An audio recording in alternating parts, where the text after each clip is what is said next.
चूंकि पूछता है सुदीप और चूंकि पूछेगा सुदीप और पूछता रहेगा सुदीप,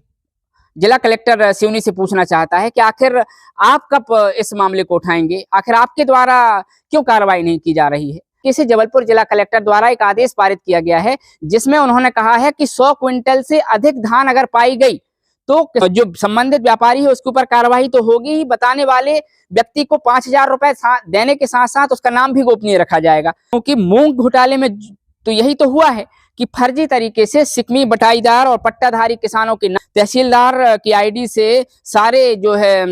एग्रीमेंट जो है सत्यापित करा लिए गए हैं और फर्जी पंजीयन के तरीके से और पूरी मूंग जो है तो आपको बता दें कि जिस तरीके से लखनदौन तहसील कार्यालय में मूंग जांच चल रही है, कहीं ना कहीं बीयूटी खरीदी केंद्र प्रभारी और वह जिला कलेक्टर आदेश दे दें अपने अधीनस्थ अधिकारियों को और जाकर पता कर लें कि कितने व्यापारियों के गोडाउन में, उनकी दुकानों में धान अब जो है स्टॉक और संग्रहित तौर पर रखी हुई है और आने वाले समय में धान खरीदी केंद्रों में वही संग्रहित धान किसानों की धान बनकर बिक जाएगी और उसका जो अनुचित लाभ जो है किसान नुमा बिचौलिया ले लेंगे। जयराम जी की नमस्कार, जय जोहार। मैं हूं सुदीप कुमार और आप देख रहे हैं एंड तक इंडिया खबर की तह तक। आज हम दो मुद्दों पर चर्चा करेंगे। एक तो मूंग घोटाला का जो मुख्य मुद्दा है, जो जिसकी आंच अब धीरे धीरे ठंडी होती जा रही है और जैसे जैसे ठंड बढ़ रही है उसकी गर्मी भी कम हो रही है। मूंग जांच के नाम पर जो कमेटी बिठाई गई है, जो अधिकारी हैं वह कुछ भी कहने से इनकार करते नजर आ रहे हैं। तो वही हम आपको बता दें, धान खरीदी 1 दिसंबर से चालू हो चुकी है। कुछ खरीदी केंद्रों में चालू है, कुछ जगह बारदाना नहीं पहुंचने की वजह से कुछ समय लग सकता है। 1, 2, 3, 4, 5 दिसंबर तक संभवतः चालू हो जाएगी। और जब धान खरीदी की बात आ रही है, धान उपार्जन की बात आ रही है, तो सीधे मुद्दे पर आते हैं। जबलपुर जिला कलेक्टर द्वारा एक निर्देश दिया गया है और अपने अधीनस्थ अधिकारियों को यह निर्देश दिया गया है।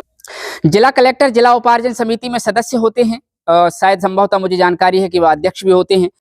कलेक्टर ने कहा है कि सिकमी बटाईदार वन पट्टाधिकारी किसानों का सत्यापन करने के निर्देश उन्होंने दिए हैं। 12 दिसंबर तक सत्यापन किए जाने की कार्यवाही के लिए निर्देश जबलपुर जिला कलेक्टर ने दिए हैं। अब आपके मन में सवाल उठ रहा होगा कि खबर तो सिवनी की है, आप जबलपुर क्यों चले गए हैं। इसी कड़ी में एक जिला कलेक्टर का एक आदेश और हम आपको दिखाते हैं, फिर बाद में पूरी चर्चा करते हैं। दूसरा आदेश जिला कलेक्टर द्वारा, जिला कलेक्टर कार्यालय खाद्य, स्क्रीन आप मेरी स्क्रीन के बगल में देख सकते हैं, जिला कलेक्टर कार्यालय खाद्य जिला जबलपुर द्वारा एक आदेश पारित किया गया है जिसमें उन्होंने बताया है कि 1/12/2025 से 20/1/2026 तक समर्थन मूल्य में धान का उपार्जन किया जाना प्रस्तावित है। और इसी कड़ी में यह तथ्य संज्ञान में उनके लाया गया है कि कतिपय बिचौलिया जो हैं, जो व्यापारी नुमा किसान या बिचौलिया अपने आप को जो किसान बताते हैं, के द्वारा किसानों से, मंडियों से और अन्य माध्यमों से कम मूल्य में धान खरीद कर अपने पास स्टॉक कर ले रहे हैं और स्टॉक करने के बाद जब धान उपार्जन का जब समय होता है तो वही धान किसानों के नाम पर खरीदी केंद्रों में बेच दी जाती है और किसानों को कुछ लाभ देकर वह जो कतिपय धन जो प्राप्त होता है उसका लाभ ले लिया जाता है। तो कहीं ना कहीं ऐसी घटना न घटे, जबलपुर कलेक्टर ने सराहनीय कदम उठाया है। बड़ा सवाल यह है, और चूंकि पूछता है सुदीप और चूंकि पूछेगा सुदीप और पूछता रहेगा सुदीप, जिला कलेक्टर सिवनी से पूछना चाहता है कि आखिर आप कब इस मामले को उठाएंगे, आखिर आपके द्वारा क्यों कार्रवाई नहीं की जा रही है। अब हमारे जो दर्शक हैं, कुछ संभ्रांत लोग के होंगे, जो विद्वत जन होंगे, वह सवाल उठा रहे होंगे कि सिवनी कलेक्टर जबलपुर कलेक्टर की क्यों नकल करे। तो हम आपको बता दें, नकल इसलिए करे क्योंकि जहां एक और धान घोटाले का मामला जबलपुर में आया है, तो वहीं सिवनी जिले में भी तो मूंग का घोटाला सामने आया है। करोड़ों की मूंग, वो तो केवल अगर जांच की बात करें तो केवल और केवल लखनदौन विकासखंड में जांच चल रही है। अगर समूचे जिले की जांच कर दी जाए तो वह जो जांच है वह करोड़ों से अरबों तक पहुंच जाएगी।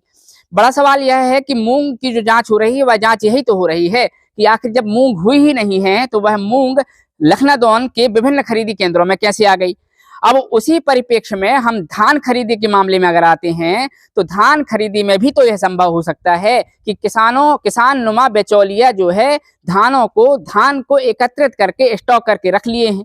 आरोप हैं ये। और अगर जो जिला कलेक्टर द्वारा जो निर्देश दिए गए हैं, न्यायिक और गैर न्यायिक जो अधिकारी पदस्थ किए गए हैं, गैर न्यायिक अधिकारियों को पहुंचा दे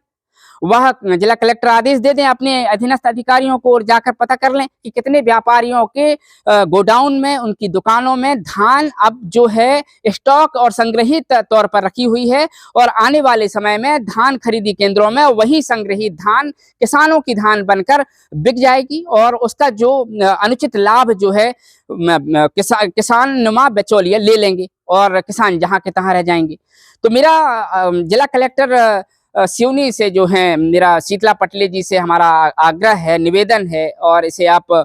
किसानों की व्यथा समझ लें कि इस पर कार्यवाही अवश्य करें और कहीं ना कहीं जिला कलेक्टर द्वारा जो दिए गए आदेश हैं उनको पढ़ें और कम से कम उनसे मिलते जुलते और तर्क संगत जो उन्हें प्रतीत होता है उसमें जिला कलेक्टर सिवनी को संज्ञान में जो है हमारे माध्यम से लाया जा रहा है कि जिला कलेक्टर सिवनी समय रहते चेत जाएं। जिस तरीके से जिला कलेक्टर जबलपुर द्वारा सिकमी, बटाईदार और वन पट्टाधिकारी किसानों को सत्यापित करने का आदेश दिया गया है,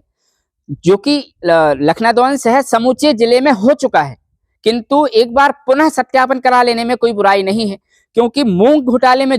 तो यही तो हुआ है कि फर्जी तरीके से सिकमी, बटाईदार और पट्टाधारी किसानों के तहसीलदार की आईडी से सारे जो है